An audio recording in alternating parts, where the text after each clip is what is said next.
വയനാട്ടിലെ പതാക വിവാദം ദേശീയ തലത്തിൽ ചർച്ചയാക്കി ബി.ജെ.പി. മുസ്ലിം ലീഗിന് ഇഷ്ടമില്ലാത്തതുകൊണ്ട് കോൺഗ്രസുകാർ സ്വന്തം കൊടി ഒഴിവാക്കിയതാണെന്ന് ബി.ജെ.പി. ദേശീയ അധ്യക്ഷൻ ജെ.പി. നഡ്ഡ ആരോപിച്ചു.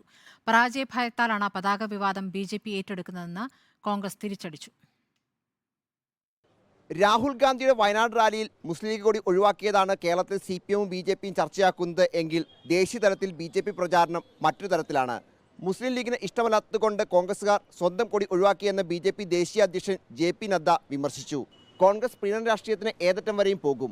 കോൺഗ്രസിൻ്റേത് മുസ്ലിം ലീഗ് പ്രകടന പത്രികയാണ് എന്നും നദ്ദ ആരോപിച്ചു. ജനങ്ങളെ ബാധിക്കുന്ന വിഷയങ്ങളെക്കുറിച്ച് സംസാരിക്കാൻ നദ്ദയെ കോൺഗ്രസ് വെല്ലുവിളിച്ചു. പരാജയ ഭയത്താൽ ഒന്നും പറയാൻ ഇല്ലാത്തതിനാൽ കൊടിയെക്കുറിച്ച് പറയുന്നു എന്ന് കോൺഗ്രസ് വക്താവ് സുപ്രിയ ശ്രീനാഥെ വ്യക്തമാക്കി. ശ്യാമപ്രസാദ് മുഖർജി ബംഗാളിൽ മുസ്ലിം ലീഗുമായി ചേർന്നുള്ള സർക്കാരിൽ മന്ത്രിയായിരുന്നു എന്ന് കോൺഗ്രസ് ആവർത്തിച്ചു. മുസ്ലിം ലീഗ് കോൺഗ്രസ് ബന്ധം വരും ദിവസങ്ങളിൽ ബി.ജെ.പി. കൂടുതൽ ചർച്ചയാക്കും. റിപ്പോർട്ടർ, ദില്ലി.